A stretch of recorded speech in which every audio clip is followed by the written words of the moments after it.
À l'émission cette semaine, je vous présente le Nissan Frontier 2022. Bienvenue en Rololac.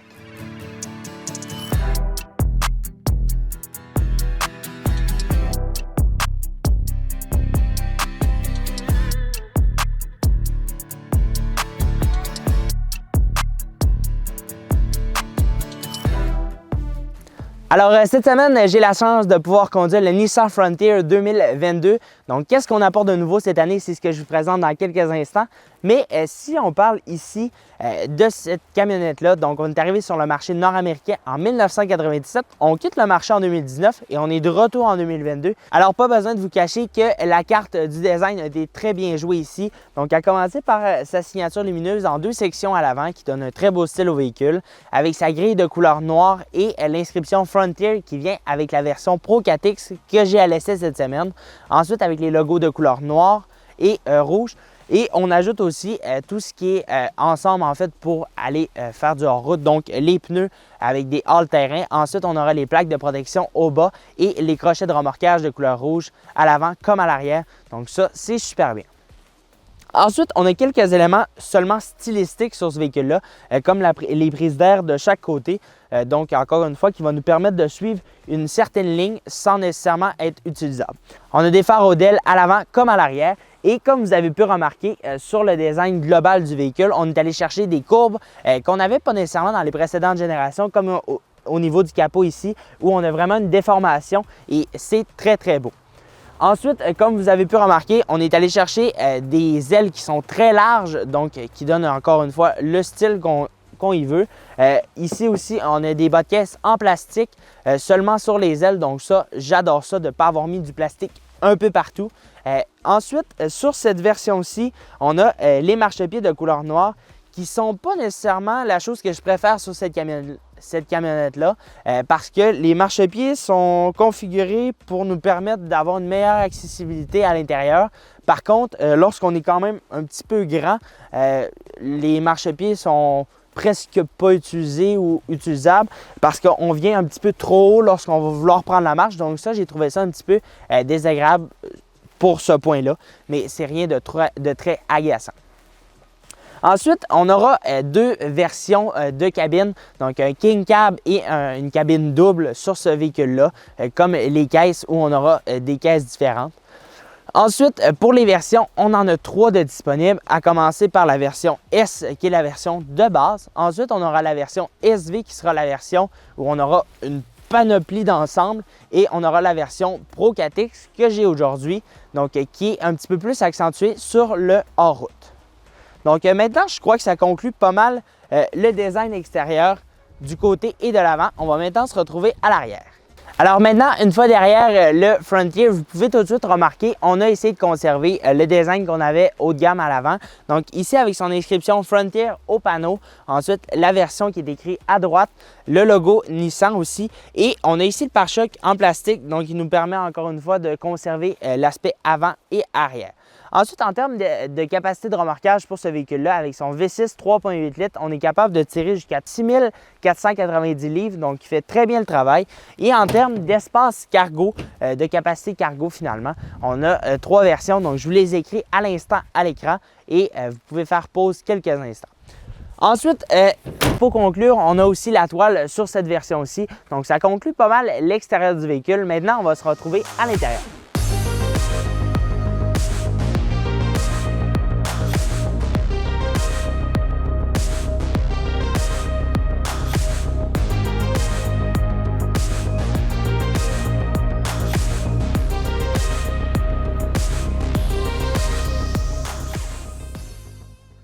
Alors, si je prends place tout de suite à bord du Nissan Frontier 2022, on remarque tout de suite qu'on a conservé quand même quelques éléments du passé, à commencer ici par l'écran multimédia au centre qui va nous servir qui va nous permettre en fait d'avoir accès à peu près tous les menus dans le véhicule, qui fait très très bien le travail, à commencer ici par les informations du véhicule, l'audio, menu la carte ainsi que les connexions. Les caméras aussi à bord du véhicule qui vont nous permettre d'avoir accès à un angle 360 du véhicule. Sinon, en termes de matériaux intérieurs, je ne vous le cache pas, on est dans du presque 100% plastique au niveau du tableau de bord. On a du plastique conventionnel, on a du plastique avec des motifs et on a du plastique avec du piano noir. Donc, il fait un très beau mélange. Ici, on a des genres de surpiqûres qui donnent un très beau style. J'aime ça. Ensuite, au niveau de la planche ici, on a le système de climatisation qui est bien incorporé. Je trouve un petit peu que c'est vieux jeu, mais encore une fois, c'est une question de goût.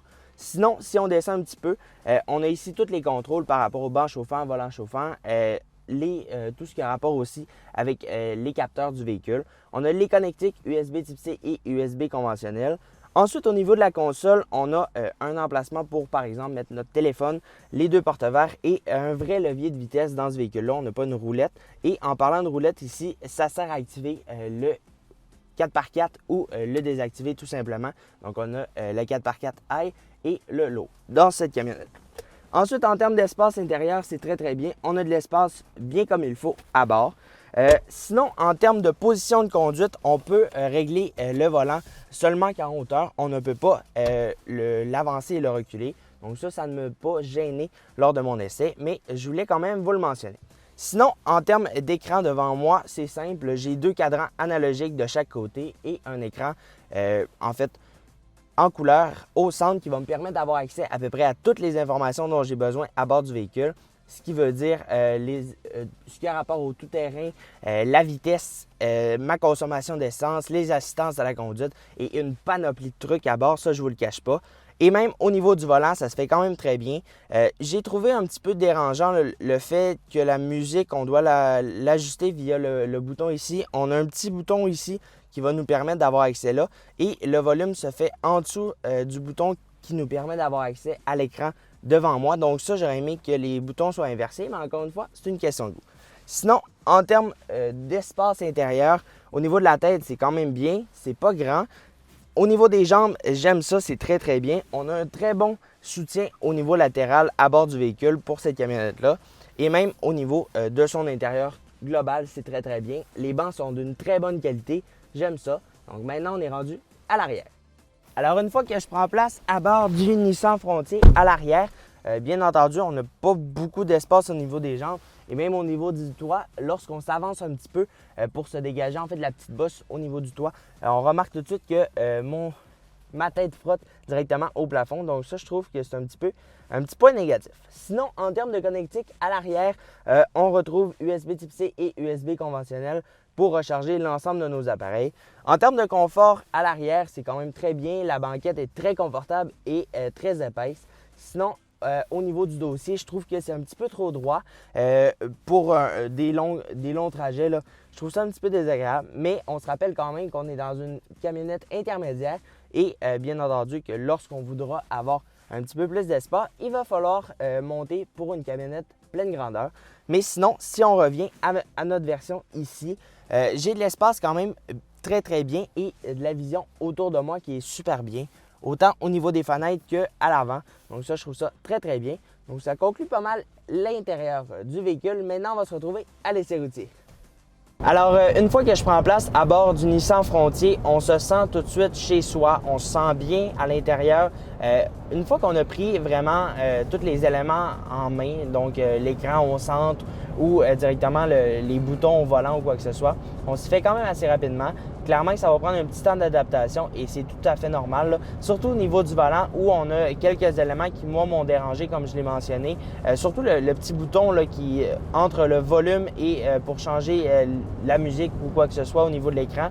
Ça me dérangeait un petit peu. Mais sinon, en général, là, ça se passe quand même très bien. On a un bon confort à l'intérieur avec la version Pro 4X. Clairement qu'on n'aura pas le même confort et le même roulement avec une version S ou SV en raison de la pneumatique et de la suspension. mais ça reste très, très confortable, je ne vous en cache pas. Sinon, si on parle de consommation d'essence pour ce véhicule-là, j'ai été en mesure de faire du 13,3 litres au 100 pendant mon essai sur 260 km. Donc, ce que je considère quand même très bien parce que le constructeur spécifie 13,7 litres au 100 au niveau de la ville et 10,6 litres au 100 sur l'autoroute. Je n'ai pas fait, mais que très peu d'autoroute. Donc, je considère que c'est très, très bien comme consommation d'essence. Bien entendu, c'est en raison du 3,8 parce que avec le 4 litres, là, on consommait beaucoup plus. Donc ça, c'est un très bon avantage avec la nouvelle motorisation. Sinon, en termes d'espace intérieur, comme vous l'avez vu, on est très bien. On a quelques réglages de siège qu'on peut y faire. Mais sinon, en général, là, les réglages sont assez conventionnels.